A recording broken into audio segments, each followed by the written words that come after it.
Bienvenidos a una nueva clase de Metafísica 2. En esta clase trabajaremos con la tercera noción que constituye la faceta constructiva del pensamiento nietzscheano, que es el concepto del eterno retorno de lo mismo.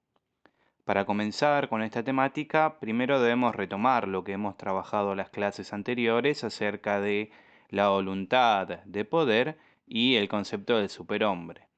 Retomemos puntualmente la idea del superhombre planteada por Nietzsche.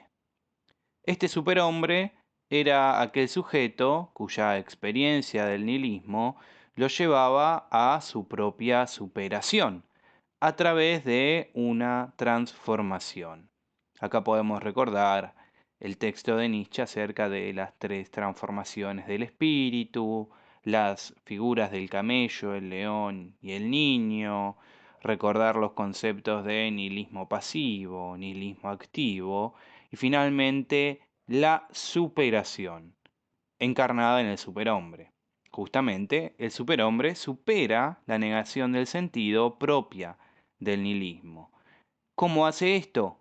Afirmando su existencia a través de la creación de nuevos sentidos provisionales en el juego libre. De esta manera, el superhombre guarda una relación originaria con las cosas. Es el hombre creador, es el filósofo artista, es el niño, aquel que encuentra su razón de ser en la actividad creadora, en el crear, en la creatividad.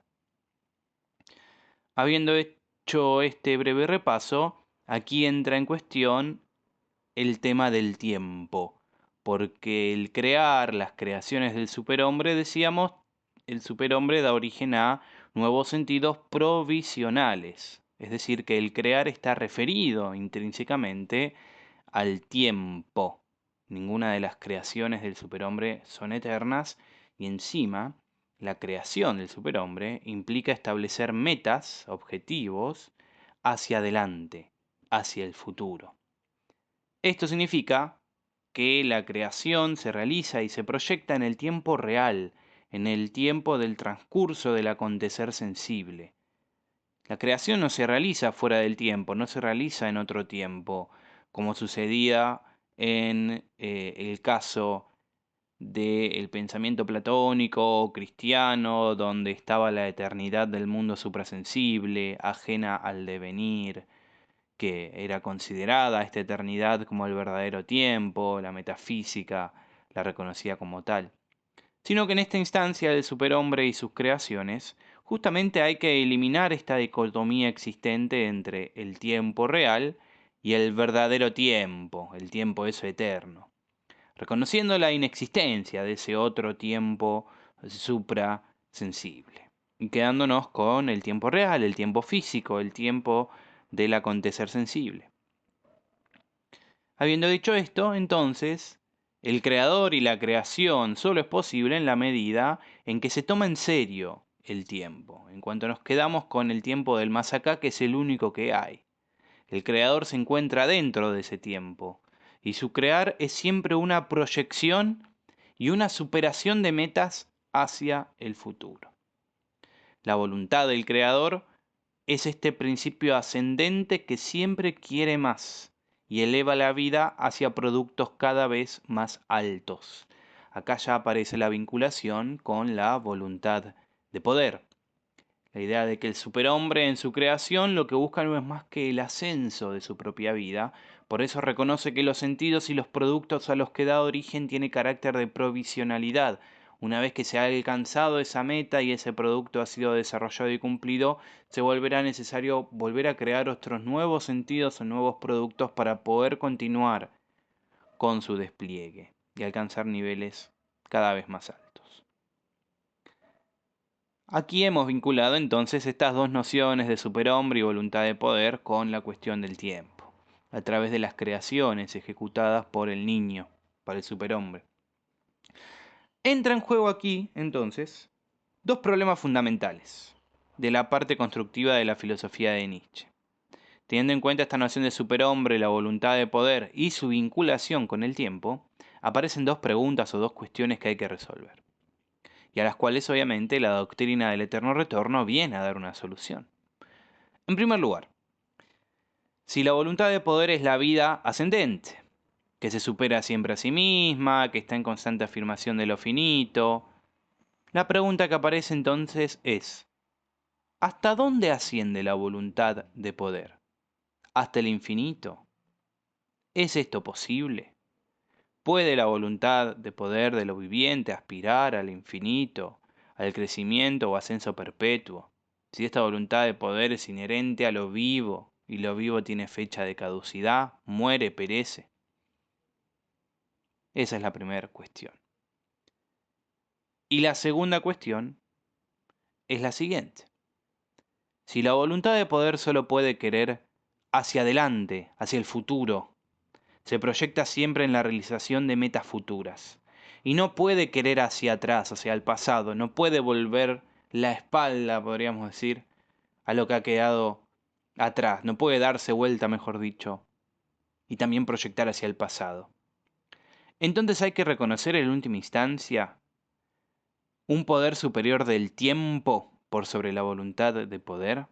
¿Está el tiempo por encima de la voluntad de poder? ¿Son irreconciliables en la medida en que la voluntad de poder solo puede querer hacia adelante? ¿Cómo hacemos para que la voluntad de poder, en caso de ser posible, pueda querer también hacia atrás? Bueno, la solución que Nietzsche pergeña frente a estas dos problemáticas, el tema de si el ascenso de la voluntad de poder es eterno hacia adelante y si la voluntad de poder también puede querer hacia atrás, hacia el pasado, viene a ser resuelto con la doctrina del eterno retorno, que nos plantea que el tiempo no hay que pensarlo de forma lineal, de manera que la voluntad de poder esté únicamente mirando hacia adelante, pero hacia un futuro más bien relativo o corto, por el tema de que la vida perece, la vida del ser humano, de cada individuo, sino pensar el tiempo de una forma más bien circular, donde todo vuelve a repetirse, regresa, retorna una y otra vez. De esta manera, pasado, presente y futuro no quedan tan desconectados o inconexos, sino que se vinculan uno con otros, y la voluntad de poder puede determinar su pasado así como también su futuro, y puede quedarse de alguna forma tranquila porque sabe que volverá a acontecer, volverá a suceder, y de esa manera podrá seguir creciendo, elevándose. Y no es un ascenso, no es un crecimiento que se corte, que tenga una caducidad. Detengámonos entonces en esta noción del eterno retorno de lo mismo. La situación en la que nace dicho concepto está narrada por Nietzsche en el escrito biográfico llamado Ecce Homo, y dice que esta doctrina le asalta al modo de una intuición mística mientras hacía un recorrido por las montañas en un punto elevado. Le vino esta visión, esta idea, doctrina o concepto. Dejando a un lado un poco el aspecto biográfico de cómo Nietzsche viene con esta idea, lo que sí es cierto es que podemos caracterizar el eterno retorno, apelando un poco a cómo Nietzsche lo describe, diciendo que el eterno retorno es el saber más profundo acerca del tiempo, la más alta de las doctrinas, la fórmula suprema de la afirmación de la vida. Por eso Nietzsche lo anuncia en un tono solemne, porque Nietzsche siente que se encuentra frente al abismo de lo indecible. El eterno retorno de lo mismo aparece enunciado en primer lugar en la Gaia Ciencia, la ciencia jovial, feliz, dichosa, en ese escrito. Es cierto que un escrito póstumo de Nietzsche también será homónimo, tendrá el nombre de El Eterno Retorno. ¿Y qué nos dice Nietzsche cuando anuncia el eterno retorno en la Gaia Ciencia? Lo hace en 2 párrafos, describiendo lo siguiente. ¿Qué te sucedería si un día o una noche se introdujera furtivamente un demonio en tu más solitaria soledad y te dijera, esta vida, así como la vives ahora y la has vivido, tendrás que vivirla una vez más e innumerables veces más, y nada nuevo habrá allí, sino que cada dolor y cada placer y cada pensamiento y suspiro y todo lo indeciblemente pequeño y grande de tu vida tendrá que regresar a ti. Y todo en la misma serie y sucesión, e igualmente esta araña y este claro de luna entre los árboles, e igualmente este instante y yo mismo. El eterno reloj de arena de la existencia será dado vuelta una y otra vez, y tú con él, polvillo de polvo. ¿No te arrojarías al suelo y rechinarías los dientes y maldecirías al demonio que así te habla? ¿O has tenido la vivencia alguna vez de un instante terrible en que le responderías, eres un dios, y nunca escuché nada más divino? Si aquel pensamiento llegara a tener poder sobre ti, así como eres, te transformaría y tal vez te trituraría. Frente a todo y en cada caso, la pregunta, ¿quieres esto una vez más e innumerables veces más? Recaería sobre tu acción como la mayor gravedad. ¿O cómo tendrías que llegar a ser bueno contigo mismo y con la vida, como para no anhelar nada más sino esta última y eterna confirmación y sello? De esta forma Nietzsche nos anuncia el eterno retorno en la Galla Ciencia. Entonces, lo que debemos preguntarnos frente a este concepto que supera un poco la racionalidad, pero que sin embargo nosotros intentaremos comprenderlo, es entender en qué consiste, qué dimensiones implica, e intentar descifrar esta pregunta, a qué apunta, cuando dice, si queremos esto una vez más e innumerables veces más. Hay una doble significación de la doctrina del eterno retorno.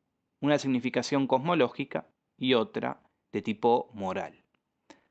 Vayamos con la primera, con la significación cosmológica e incluso hasta metafísica, de acuerdo con Heidegger.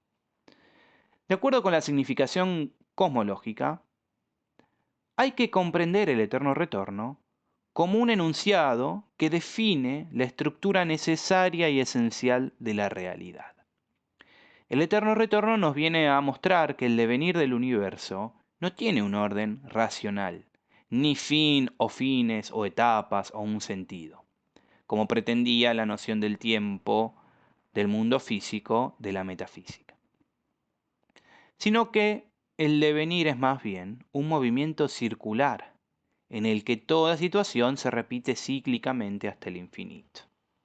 Y Nietzsche se preocupa o se afana por demostrar su teoría aplicando las leyes de la física, o por lo menos de la física de su momento, o como él las concebía o entendía, ¿sí?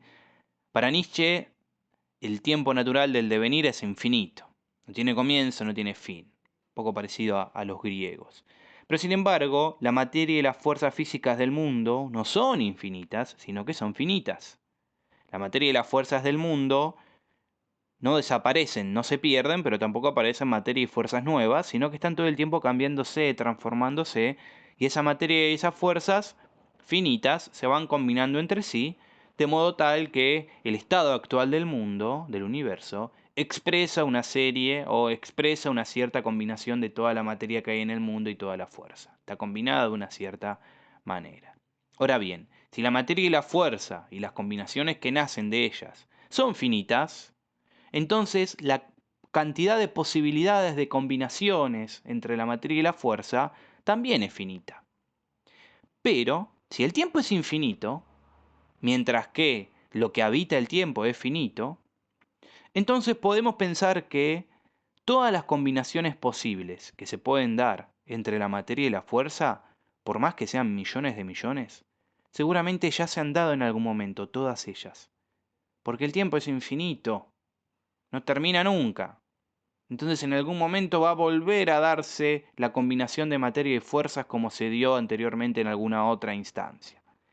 Como el tiempo no concluye, las combinaciones que se pueden dar de la realidad de la materia y de las fuerzas vuelven a repetirse eternamente, vuelven a darse. No importa cuánto haya que esperar, si el tiempo es infinito. En algún punto, como se va a alcanzar el máximo de posibilidades posibles entre las combinaciones de la materia y la fuerza, volverán a repetirse nuevamente, volverán a darse una y otra vez. De allí que Nietzsche postule el eterno retorno de lo mismo desde este punto de vista cosmológico, ¿no? Heidegger hace una lectura también cosmológica del eterno retorno, pero la lleva a un nivel más bien metafísico, lejos de la física, y metafísico en el sentido, perdón, de intentar entender la estructura de la realidad comprendida como voluntad de poder. Para Nietzsche, para Heidegger, leyendo a Nietzsche, mejor dicho, el eterno retorno de lo mismo no es otra cosa que la descripción del dinamismo o el devenir de la propia realidad, de la propia voluntad de poder. La voluntad de poder que entiende todo en términos de acumulación de poder, de superación de metas, y es la voluntad que cada vez que alcanza cuotas de poder regresa sobre ella misma. Heidegger tiene un tomo, dos tomos, mejor dicho, de sus obras completas dedicadas a Nietzsche. Nietzsche I y Nietzsche II, que son una serie de lecciones y conferencias que dicta durante la época de la Segunda Guerra Mundial. A mediados de los 30 y finaliza en el 41, en el 42. En esos tomos hay un texto que recibe el nombre de la metafísica de Nietzsche, porque como veremos después, para Heidegger, Nietzsche es un metafísico que nos habla de la estructura esencial de la realidad, que invierte el platonismo, pero sigue siendo platonismo. Heidegger nos narra lo siguiente sobre el eterno retorno como uno de los conceptos principales de la metafísica nietzscheana. Heidegger dice lo siguiente: la voluntad de poder pone condiciones de su conservación y acrecentamiento que poseen el carácter de puntos de vista, los valores. En cuanto metas puestas, y por lo tanto condicionadas, tienen que corresponder puramente en su carácter de metas a la esencia del poder. El poder no conoce metas en sí, a las que podría llegar para permanecer en ellas. Detenido, niega su esencia más íntima, la sobrepotenciación. Las metas son ciertamente aquello que le importa al poder, pero lo importante es la sobrepotenciación. Esta se despliega de modo sumo allí donde hay resistencias. Por lo tanto, la meta del poder tiene que tener siempre el carácter de un obstáculo. Pero puesto que las metas del poder solo pueden ser obstáculos, se hallan ya siempre en el interior del círculo de poder de la voluntad de poder. El obstáculo, aunque aún no haya sido superado, está ya esencialmente sometido por el apoderamiento. Por ello, para el ente como voluntad de poder, no hay ninguna meta fuera de sí hacia la cual progresar saliendo de sí mismo. Vamos a hacer una pausa aquí antes de continuar y vamos a desengranar esta cita, ¿no? Lo primero que nos dice Nietzsche sobre nos dice Heidegger sobre Nietzsche, es que la voluntad de poder pone condiciones de su conservación y acrecentamiento que poseen el carácter de puntos de vista, los valores. Pausa aquí. Lo que está diciendo Heidegger es que es la voluntad de poder que habita en el hombre aquella que crea valores. Los valores vendrían a ser puntos de vista, referencias que al ser humano le permite establecer qué es lo que vale, qué es lo que es importante, qué es aquello que es significativo, y en función de eso orientarse en el mundo para poder conservar y acrecentar su poder. Si yo aspiro a estos valores, me acerco, perdón, a ellos, podré conservar mi poder y encima podré aumentarlo, podré acrecentarlo, ¿sí? Los valores son metas que se establece la voluntad de poder a sí mismas.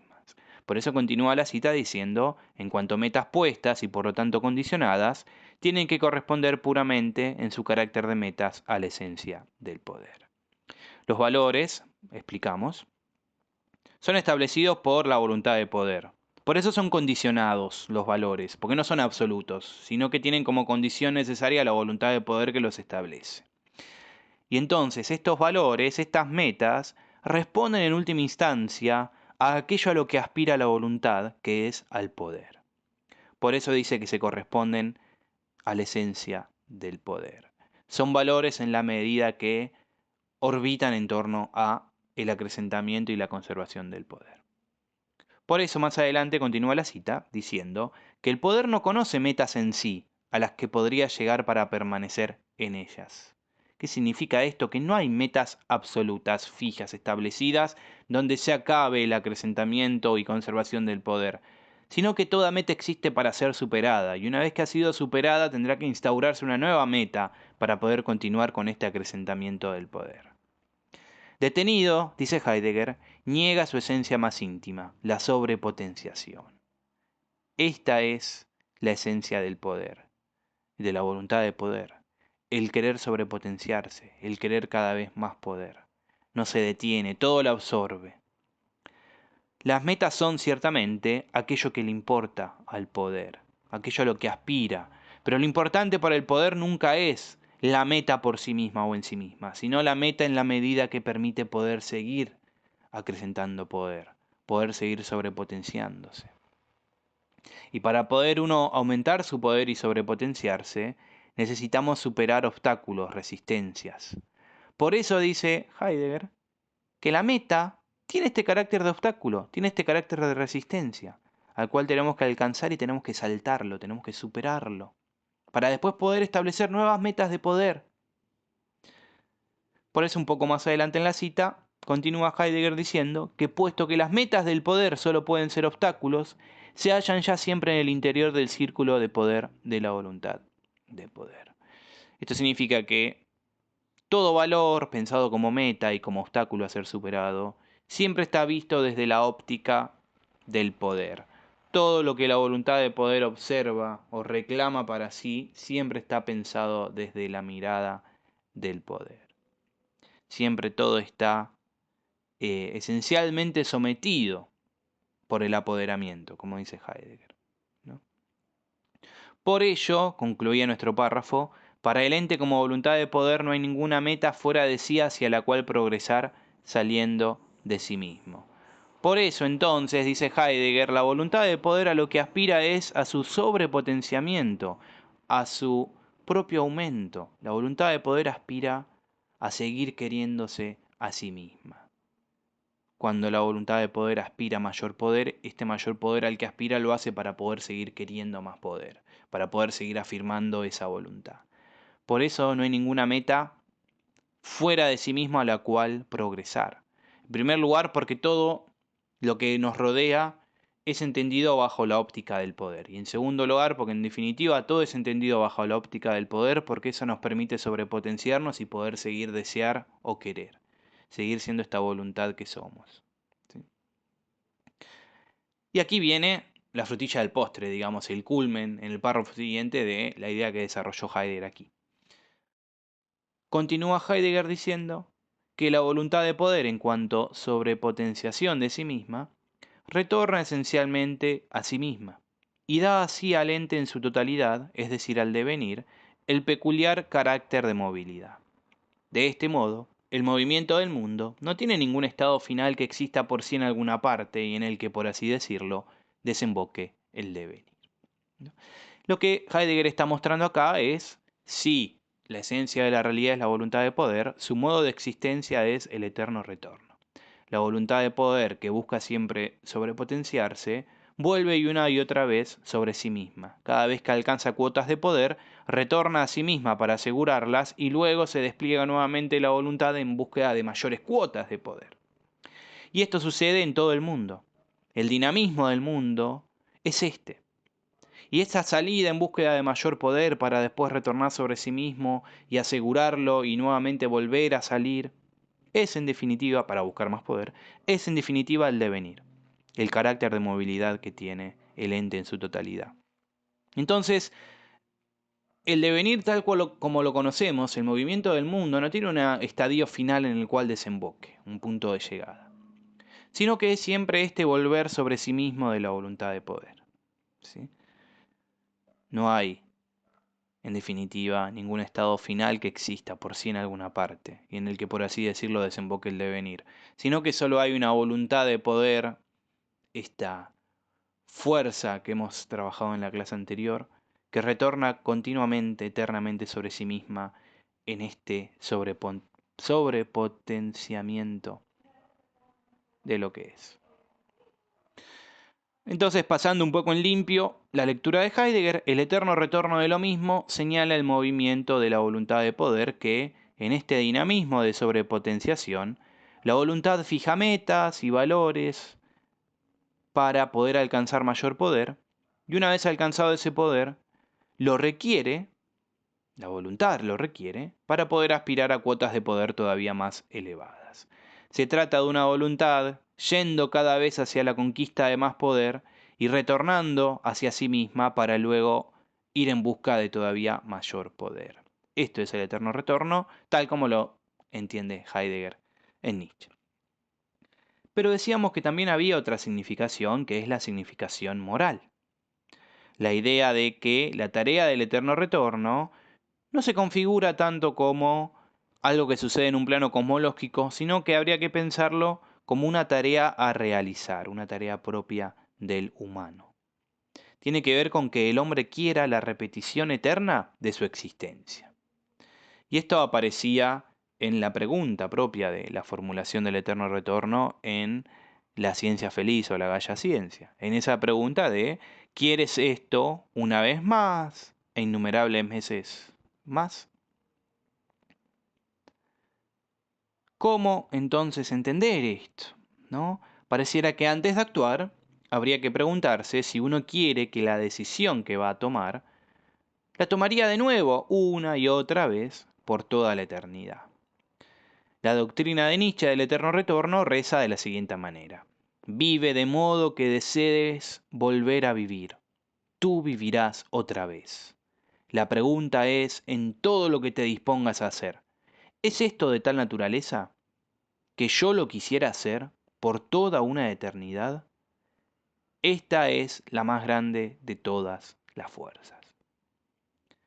Aquí ya hay una cuestión más de la elección, de la decisión del ser humano, en esta significación moral del eterno retorno. Nos plantea ante la decisión o el momento de reflexión en el cual deliberamos qué haríamos en esta situación, qué determinación vamos a tomar. Lo que Nietzsche nos diría es pensarlo de tal forma de que si tu vida se volviera a repetir una y otra y otra y otra vez hasta el infinito, que en todas esas oportunidades siempre eligieras lo mismo. Esta es la forma en que aparece presentado el eterno retorno en su significación moral. Casi como que esta reflexión antes de actuar es una especie de búsqueda de una decisión auténtica. Si sabemos que esto se va a volver a repetir eternamente, entonces vamos a tomar la mejor de las decisiones posibles, al menos las que a nosotros nos dejen contentos y satisfechos con nosotros mismos. Una verdadera decisión auténtica. Lejos o cerca de estas significaciones del eterno retorno, aparece un problema de conciliación. ¿Cómo hacemos para juntar estas dos cosas? ¿No? ¿Cómo hacemos para poder conciliar la necesidad del eterno retorno, de la significación cosmológica que hemos visto, con la libertad del hombre? Es decir, con esta otra significación moral. Pareciera que en la significación cosmológica hay un tema de necesidad, todo se repetirá necesariamente de la misma manera, eternamente, mientras que en la significación moral hay un espacio abierto a la libertad. Obra de tal manera que pudieras querer que tu decisión se repita eternamente hacia el infinito. Podríamos pensarlo parafraseando un poco el imperativo categórico kantiano, ¿no? Entonces vemos que hay una dicotomía entre la necesidad y la libertad. ¿Cómo hacemos para solucionarlo? ¿Sí? Hay dos posibles caminos de análisis. Con esto vamos redondeando lo que nos queda de la clase. Y un posible camino de análisis es el que ofrece Eugen Fink en su obra La filosofía de Nietzsche. Fink nos dice que Nietzsche supera la dicotomía entre voluntad y necesidad y dice que la última y suprema voluntad para Nietzsche consiste en querer lo necesario, ¿no? Querer lo necesario. En el querer está la voluntad y obviamente en lo necesario la necesidad. Citando a Fink, nos dice lo siguiente. Al conocer el eterno retorno, su existencia, la del ser humano, se deja introducir totalmente en el juego del mundo. Se convierte en copartícipe del gran juego. La separación entre necesidad y libertad queda suprimida. Y de manera semejante a como el pasado adquiere caracteres de futuro y este caracteres de aquel, así hay ahora necesidad en la libertad y libertad en la necesidad. El verdadero sentido de la doctrina del eterno retorno de lo mismo, entonces, consiste en la afirmación del instante y la eternización del tiempo real. Imprimir el sello de la eternidad en nuestra vida. Y esto es lo contrario de despreciar la vida como pasajera. Dice Nietzsche en su escrito póstumo El eterno retorno: imprimamos el sello de la eternidad en nuestra vida. Este pensamiento contiene más religión que todas las religiones que desprecian la vida como pasajera y hacen mirar hacia otra vida incierta. Ya no se trata de que la eternidad sea un tiempo ajeno a la realidad física, sino que la realidad física tenga este rasgo de eternidad. Entonces, a partir de la concepción física antes señalada y tenida en cuenta por Fink, todo instante y en él toda decisión ya siempre fueron y siempre serán, y así retornarán siempre, y así son eternos y necesarios, y así porque además la decisión instantánea está en manos del hombre. Todo el acontecer sería a la vez necesario y libre. La decisión trae consigo consecuencias eternas, y por lo tanto, ella adquiere un valor que excede superlativamente a la propia decisión. Pero al mismo tiempo, si toda decisión tiene consecuencias eternas, con ello, la eternidad quedaría ajustada a tal decisión, quedaría ajustada al tiempo real. Es un tema sumamente complejo y difícil la de la conjunción de temporalidad y eternidad. Acá Fink intenta pensarlo desde el instante de la toma de la decisión, donde esa decisión queda plasmada por toda la eternidad. De alguna forma, somos nosotros quienes fijamos o moldeamos esa eternidad a través de nuestras decisiones tomadas en el tiempo real, ¿no? Gianni Vattimo, otro filósofo contemporáneo, fallecido en el 2023, también intenta conciliar estos dos planos, intenta conciliar la necesidad con la libertad, la significación moral con la significación cosmológica. Y nos comenta que la doctrina del eterno retorno no se reduce a su significación cosmológica o moral, sino que la doctrina del eterno retorno viene a resolver el problema de la postura del hombre respecto del tiempo, concebido como una línea recta, respecto del tiempo entendido como una sucesión de irreversibles instantes. Nietzsche propone con su doctrina invertir esta visión lineal del tiempo, comprendiendo de un modo diferente la temporalidad. A partir de comprender de un modo diferente la temporalidad, es posible resolver los problemas planteados por la relación entre la voluntad creadora del hombre y la eternidad del mundo. Una nueva comprensión del tiempo permite resolver la dicotomía entre libertad y necesidad.